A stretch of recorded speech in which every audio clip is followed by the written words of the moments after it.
27. New Year, New Wizengamot. And lastly, I need you to completely clean out the Yaxley vaults, I instructed.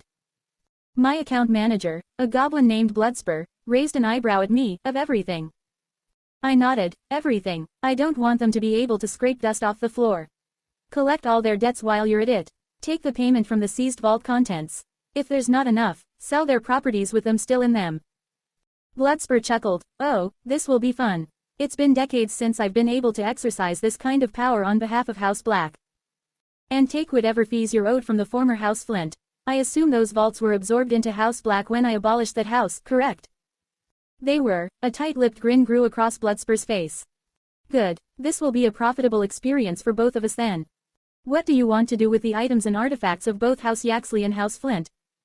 I shrugged. I guess I'll send someone to go through them all. Whatever they don't deem worth keeping, feel free to sell. So long as I get a cut, I don't rightly care what happens to them after that. The goblin's ears wiggled in what I could only guess was excitement. Very good. Will that be all for now, Acting Lord Black? Let's see, I considered. We gave Narcissa access to the main Black Vault. Established stipends for Tonks and Andromeda, Draco, and the Coven. Going through the main vault's artifacts will have to wait until you can find me a very, very good curse breaker. Yeah, that just about covers everything. Then your will be done, Bloodspur said firmly. You may see yourself out, Acting Lord Black. May your enemies bleed black onto the silver of your sword. Yeah, may your allies stack that paper. I gave my best effort at a goblin goodbye. Bloodspur barked a laugh, that's a good one. I'll have to tell the wife. It was traditional enough, I asked cautiously, a little confused by the fact my bullshit had been accepted. Traditional. Bloodspur looked surprised by the word. We make these up on the spot to mess with wizards. Only the quick-witted ones answer with something new. Though I guess it has evolved into something of a tradition by now. With that new piece of information, Bloodspur waved and dismissed me. I blinked as I left his office, processing the generational prank the goblins had been pulling on the wizarding world. Goblin greetings and goodbyes were legendary for how violent, greedy, and ruthlessly simple they sounded. And for how utterly nonsensical or inconsistent they could be. Something I'd just found out was on purpose. And they never let wizards in on the secret, instead leaving them to flounder through every greeting. Which made sense now that I knew the truth behind them. I guess you learn something new every day. Shaking my head in amusement, I went to go find Heather. We'd come to Gringotts together as promised. She'd been pulled into a meeting with the Potter account manager and I'd been pulled into a similar one with Bloodspur. The Potter and Black offices were close enough to each other that I felt comfortable letting Heather do this alone. They were so close, in fact, that I quickly found Heather. She was standing in the middle of the hallway outside the Potter office. Lost to the world, she barely even reacted as I came up and put an arm around her. How'd that go? I asked. I have a house. Not just a house. I have a mansion, Heather replied in a daze. I nodded in understanding, and probably a good few million galleons to your name as well, right? Yeah, Heather was obviously having trouble retrofitting this new information with the rest of her life. The mountain of gold in my trust vault was only the tip of the iceberg. Well, what about the really important stuff? Important, more important than the literal sea of gold. Or the mansion. Heather looked at me as if she didn't understand. Yeah, the items, the things, the artifacts and books and brooms and wands. The things your parents and the rest of your ancestors left you that actually matter, I elaborated. Oh, yeah, Heather's face lit up, shaking off her daze. I found this wicked-looking old broom that I can't wait to try out. And this bag that's WAAAAAAAAYYYYYY bigger on the inside. And I grabbed a few books for Hermione too. Found an old copy of Hogwarts, a history 'cause I wanted to see what all the fuss was about. There was a bunch of stuff. It was like finding a treasure trove. I even found. Go on, I encouraged as Heather trailed off. I'm listening. I found my parents' journals too. I've been too scared to open them though. Can you be with me when I read them? It'd be an honor, Heather. The small, relieved smile on her face made this whole trip worth it. Well, so did the fact that we'd gained access to more money than we could spend in a lifetime, but at the moment, Heather's happiness seemed more important. This is going to suck, I said flatly. Chin up, my lord, you have a duty to do. Try not to worry yourself too much. All you have to do is act as our figurehead. Us womenfolk will be doing the real work, Narcissa reassured. And me, Edward added in an amused tone. Narcissa nodded, yes, of course, Edward. You too, my lord should just sit there and look pretty as he does so well. I rolled my eyes at Phoebe's barely concealed giggles, who's supposed to be the lord here? You, milord, Phoebe, agreed, with me. But it's only natural that the ladies act as the political backbone of a house. 'Tis just the way of things. Right, then call me if you need me to duel someone. I'll be back at Hogwarts actually enjoying myself. Ah, no, milord. That will not do at all. We need our pretty figurehead, remember. I slumped in place, promising myself, only for today. After this, I never have to step foot in the blasted Wizengamot again. Our group today was small but politically potent. Directly with me were Edward, Narcissa, and Phoebe. Sirius and Bella were here somewhere as well, likely wherever Amelia had squirreled them away until the time was right. Today's plan was simple. I just had to accept my appointment to the Wizengamot. Then I would appoint Narcissa and Phoebe as my proxies. After that, I could sit back and do nothing. As Narcissa said, the womenfolk would take care of the rest. The rest, in this case, consisted of voting on the scheduled issues, bills, and motions and playing the political game of Wizarding Britain. The only issue on the agenda I was actually interested in was my parents' innocence. Which no one outside of our group knew would turn into trials on the spot, with Sirius and Bella waiting in the wings to be exonerated at Amelia's signal. If not for that in the aforementioned appointment process, I would have skipped this bit of political ceremony entirely. No use putting this off any longer, I sighed. We might as well take our seats. Narcissa and Phoebe snapped to attention behind me. It seemed they wanted to make a coordinated entrance. I rolled my eyes at the theatrics of it all. Edward noticed but just smirked at me before falling into place behind the two ladies under my banner. We left the comfortable waiting room we'd been assigned and exited straight into the Wizengamot chambers. The door disappeared behind us as we did. Almost immediately, we attracted the attention of the gathered members. The whispers and general chatter resumed after a moment of observation. That said, my party and I were the subject of more than a few lingering glances. The Wizengamot chambers were bowl-shaped like the courtroom my trial took place in, taking further form into a semicircle centered around a single large raised seat, not unlike a judge's bench. The chambers were much more extravagant in scope and scale than the courtroom though. The large domed and arched ceiling, for example, wouldn't have been out of place in the grandest cathedrals. 200 members of Wizarding Society, from the most ancient houses to the most minor, were already gathered or slowly trickling into the chambers. Many took the chance to chat with their peers before sitting. Those small conversations, Narcissa had assured me, were where the real politicking happened in these chambers. Narcissa subtly directed me to the black seat. Once there, the magic of the Wizengamot chambers made itself known. The area around us morphed and shifted until there were enough seats for the four of us. At the same time, the Malfoy and Parkinson seats shifted to 2 of the additional seats. Only then did I notice that the chamber's seating was arranged roughly by faction, with House Black now positioned between the gray and the dark. Fascinated as I was by the undoubtedly numerous charms and enchantments in the chamber, I did not get much of a chance to ponder them for very long. Narcissa, Phoebe, and Edward sat. I followed if only so I didn't look awkward as the only one standing. As soon as I sat down, the chamber seemed to explode into action. The magic I was so fascinated with shifted even more seats as people vied for positions near the newest player in their great game.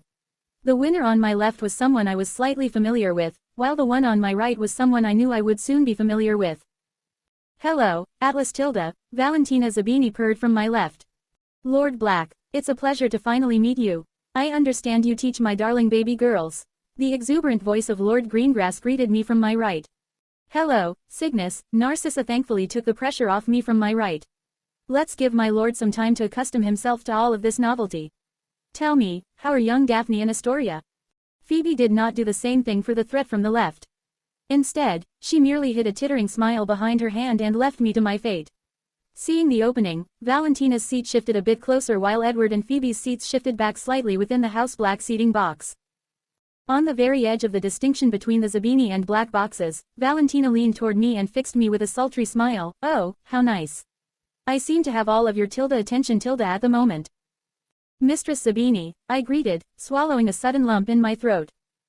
Valentina's smile grew. Please, Atlas. Call me Valentina. The mistress title is optional for you Tilda. I may even want to play around with reversing it Tilda. I gulped. Something about this woman just put my nerves on edge in the best possible way. I felt like a fumbling fool in front of her. She exuded pure sensuality and seduction. If I didn't know any better, I would have assumed she was Vila. Ahem, oh of course, Valentina. It's lovely to see you again.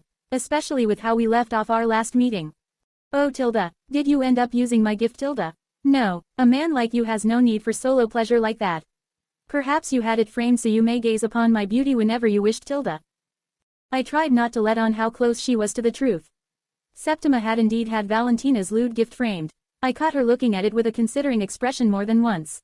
Which was fair. The photo, and Valentina by extension, was a work of art. Quote ellipsis. Something like that, I deflected. I'm afraid the women in my life have the final say in matters of decoration. Smart boy Tilda, Valentina said with a sultry chuckle. It'll be so nice to have someone so young, strapping, and intelligent in this body Tilda, and I don't just mean the wizengamot Tilda. Right, my brain stuttered as her hand crept over the barrier between our boxes and toward my thigh before common sense thankfully won out.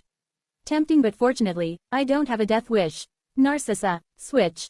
In a flash, Narcissa and I reversed positions. She was left to be groped by Valentina and I was suddenly deeply engaged in a doting father's rambles about his daughters. In the background, Phoebe laughed so hard she nearly lost her composure.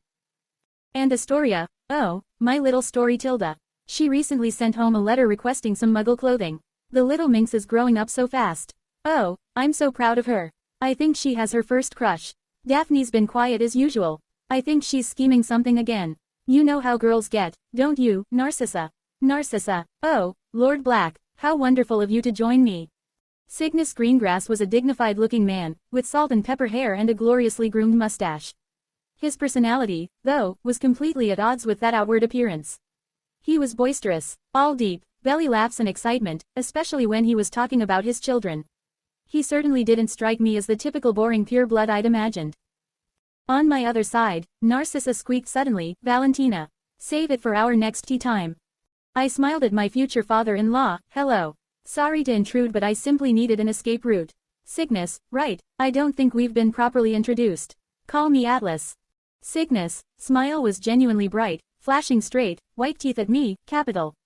It's an absolute pleasure, Atlas. I've been meaning to talk to you. How would you like to have dinner with my family tonight? Oh, I wouldn't want to intrude any further. No, I insist. Ada, my wife, would have my head if I didn't convince you. She's the real power behind the Greengrass name, though you didn't hear that from me. Wink, Cygnus grinned conspiratorially and literally said, wink. And I'm sure my girls would love to get to know their professor in a less formal situation.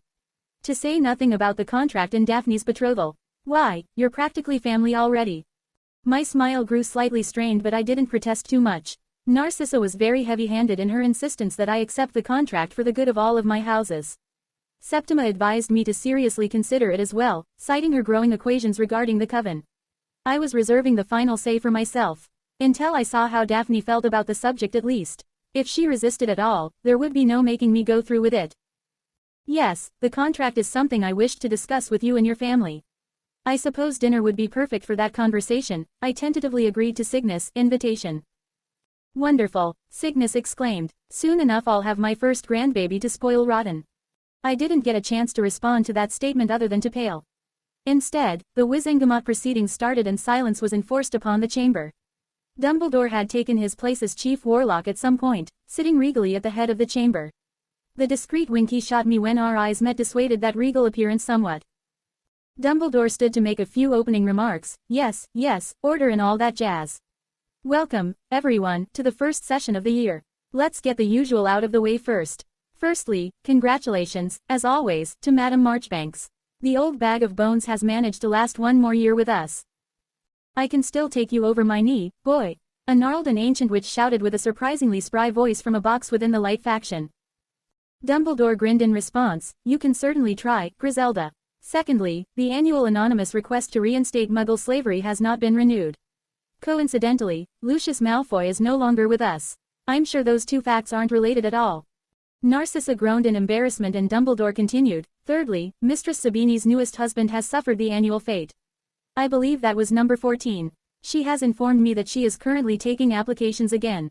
If any wealthy fools wish to fall dead under stupidly mysterious circumstances, you know where to apply. Valentina leaned over Narcissa to whisper to me, don't worry, darling. I'd make your death interesting, Tilda.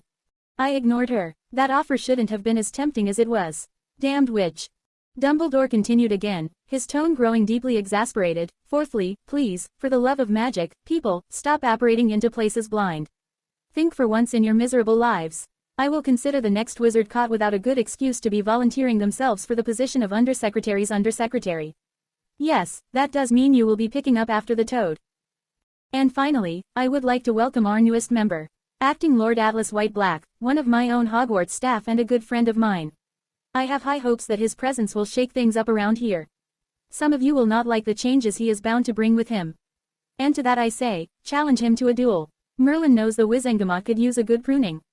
I waved awkwardly as the chamber's attention was directed my way. I could already imagine that certain members considered taking Dumbledore's advice. Someone almost certainly would at some point. Probably after Narcissa managed to grant werewolves free or cheap access to wolfsbane potions or something equally sensible and progressive. A not insignificant part of me was looking forward to that duel. After Dumbledore's opening remarks, things proceeded apace. I was sworn in, appointed Narcissa and Phoebe as my proxies, and began to tune out the unproductive march of politics. At some point, Narcissa's and my chair switched back, putting me next to Valentina once again. I spent more time on guard against her seductive advances than I did listening to the Wizengamot. A woman should not be able to edge a man so well over his clothes in public. It just wasn't right. Her fingers felt like fire on my nerves even when she wasn't touching me. Just the way she stroked a hand along her sitting curves. It wasn't right, wasn't fair in the slightest. Still, through some force of will, I managed to resist Valentina's succubus charms. Some vote was called as I did. I trusted Narcissa and Phoebe to follow my instructions and vote the opposite of how everyone expected them to. That certainly attracted attention and whispers as both the light and dark tried to figure out my political stance. Joke's on them, it wasn't light or dark or even gray. It was chaos. Eventually, Edward stood and made his way down to the floor of the chamber.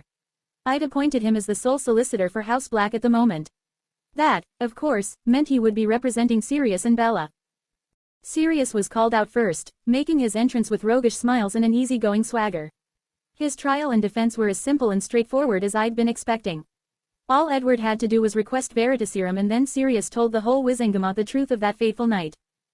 He was exonerated in short order and a bounty was placed on Pettigrew's head.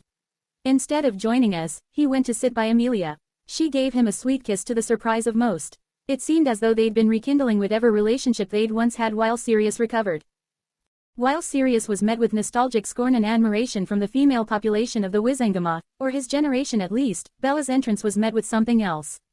Pity, commiseration, righteous outrage, and no small amount of fear filled the female members, both young and old. The men of the dark faction sneered, hiding their fear behind a veneer of anger. Bella was infamous, after all. While Sirius was known as the Hogwarts playboy of the 70s and 80s, his reputation as Voldemort's right hand was never taken seriously by those with two brain cells to rub together. In contrast, Bella's reputation as Voldemort's bound attack dog and cautionary tale was never in question. That also made proving her innocence much trickier than Sirius. She had done some of the things she'd been accused of. Not all, mind you. Her husbands placed the blame for some of their crimes on Bella to escape the veil of death. But she was guilty enough, even if she could not rightly be held responsible for her action, that Edward felt the need to take a different course of action. Lord Black would like to implore the Wizengamot for leniency. In accordance with the old rites, he claims responsibility for the punishment of one under his banner. Also, let it be known Lord Black disavows Bellatrix Black's previous marriage contract, the source of her uncharacteristic actions. Murmurs filled the gathered Wizengamot crowd as Dumbledore accepted Edward's plea in the spirit it had been given. Even if Bella was found guilty, her punishment would fall to me. Yet more corruption within pure-blood wizarding society, but something we could use. I actually saw a few begrudgingly admiring glances from the dark faction at the tactic we'd chosen to take. Unlike Sirius, Bella's trial was not as simple as a Veritaserum interrogation. The first thing Edward did was call a qualified mind healer to testify to Bella's mental conditions and the fated conditioning placed upon her by the contract. I winced as her issues were read aloud for the Wizengamot to hear. The only places she was ruled mentally sound were where it came to me, the Coven, and the rest of the Black family. And even then, she was deeply repressing everything that happened after the contract was brought into effect. Bella paid no mind to her grim diagnosis even as the Wizengamot members descended into gasps of shock, disgust, and outrage. Instead, she locked onto my gaze with eyes full of trust and fervent devotion. It is my professional opinion that Bellatrix Black should not be held responsible for her actions under that despicable contract. In fact, I must beg that the vaunted Wizengamot rule such contracts illegal so a tragedy like this may never happen again. They are no different from the Imperious Curse and should be treated the same. No, perhaps with even more care. The Imperious can be broken by those with strong enough will. These old marriage contracts enforce their cruel magic through blood. They cannot be broken outside of very specific circumstances. Now, if you'll excuse me, I feel the need for an obliviation. Or if that fails, the need to drink myself into a coma. Only after the mind healer established the facts of Bella's condition for the Wizengamot did Edward call for veritaserum questioning. She didn't resist and answered every question posed to her. However, her answers always seemed to come back to me in an almost concerning way. How did you come to be beholden to the contract? My parents stole my blood and used it to sign the contract on my behalf. Something I would never do to my dear baby boy Tilda. Were you conscious of your actions under the contract? Yes, I remember. Everything. Nightmares plagued me whether I slept or not. Only my perfect baby boy and his lovers have helped me overcome them. Where do your true allegiances lie? With my baby boy, with my Lord Black, with my family and myself. I will kill and die for Atlas. He is my everything. And so on. Eventually, the antidote was administered and I was saved from further public declarations of devotion. There were certainly no questions about whether I could control Bella by the end of it all. And so, Dumbledore ruled that Bella would be left in the care of House Black. Once freed, Bella skipped up to our box. A chair spawned next to me and Bella eagerly placed herself on it. Thankfully for my sanity, it seemed that even Valentina wasn't willing to keep up her seductive advances with my mother next to me. Though in all likelihood, Bella would have just joined in on the fun if Valentina had kept pressing. It seemed as though the trials would be the only interesting part of this Wizengamot session. After that, things quickly devolved back into an unproductive mess. Bella fell asleep on my shoulder and I deeply considered doing the same myself. Narcissa and Phoebe were in their element though. True to the mind healer's suggestion, Dumbledore jumped the chance to start atoning for his sins when it came to Bella and immediately put forth a motion to make blood-enforced marriage contracts illegal. Narcissa and Phoebe threw the support of my voting bloc behind the motion, as did many others. Even the ladies of the Dark Faction. The only ones who didn't support the motion were the Dark Faction lords. They were quickly overruled and practically glared out of the chamber by the combined force of light, dark, and grey feminine scorn. With spells seemingly ready to fly, Narcissa apparently decided that this was the perfect time to follow my instructions to shake things up. The cries of disapproval and gasps of shock when she proposed the werewolf reforms we thought up were the only things that kept me awake. Blood-purist outrage was a gloriously sweet treat for my muggle-raised soul. Daphne let out a breath. Sage smoldered in her hands. Crystals tinkled, swaying like wind chimes in an unseen wind. Before her, a deck of tarot cards sat motionless. She was trying to create something here. Something that had only been conceived in parts and never all together. None of the ingredients or decorations stirred her magic. None of them pulled at her core. Yet she still believed she could do something new here.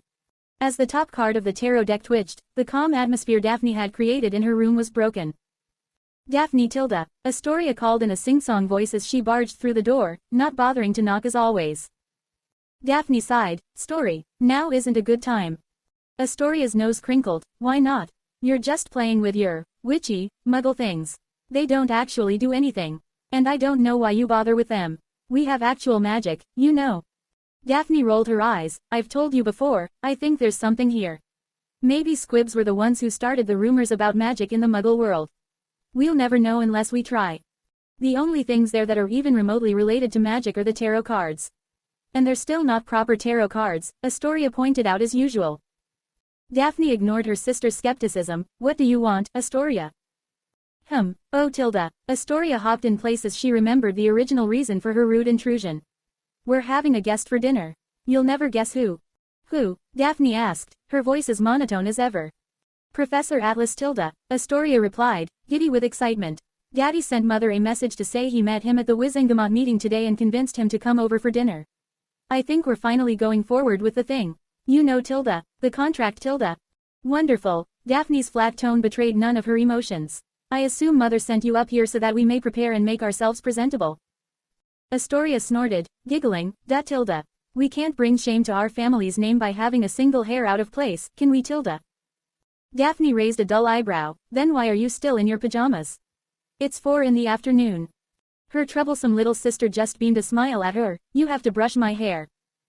Though she didn't show it, Daphne couldn't help but be affected by Astoria's antics. They stoked a lovely flame buried deep within her emotionless exterior. "Fine. Sit, don't squirm, let me just clean up a bit." Astoria grinned at Daphne, making all of her little sacrifices for family worth it. It might have conflicted with the image she'd cultivated for herself, but some things weren't worth ignoring. Astoria was one of them. Only those who didn't know her called Daphne the Ice Queen. Her friends, her family, and anyone who actually paid attention knew that Daphne had plenty of emotions. She just didn't show them on her face or in her voice. With a few swishes of her wand, Daphne's room was cleared of her Muggle curiosities. They were something Tracy Davis had introduced her to. They'd laughed at the Muggle idea of a witch. Well, Tracy had laughed. Daphne had twitched the corners of her mouth into an almost unnoticeable grin. But Daphne still ended up buying a few things from that little gothic storefront. Just because she had real magic didn't mean she couldn't experiment with the Muggle side of things. Astoria plopped herself down in front of Daphne's vanity. Daphne joined her, sitting next to Astoria and having her turn to present her hair. She caught sight of both of them in the vanity's mirror as she picked up her brush to begin sorting out Astoria's hair. Astoria was as perky as ever. Even sitting down, she was all but bouncing in place. She carried an undeniable energy with her everywhere she went. The kind of energy that sucked people into her orbit and set the pace of her whole life. Her fair, cherubic face was always split by a wide grin. Her eyes darted everywhere, taking in everything all at once.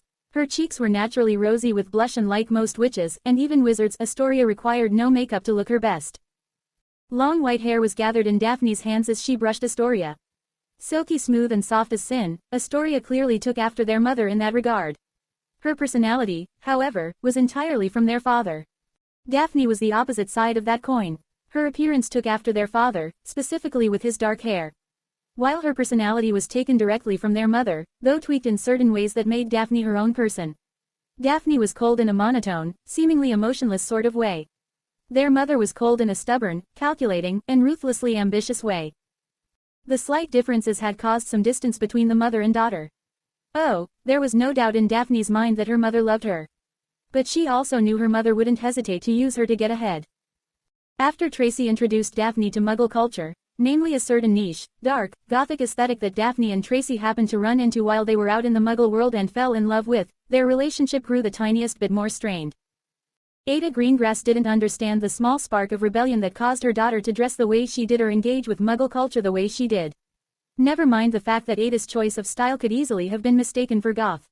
Or the fact that Ada herself was quite the fan of a Muggle she only knew as Madonna.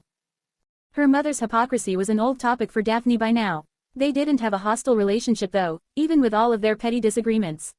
If anything, that just made them stronger together. The Greengrass family was just that, a family through and through.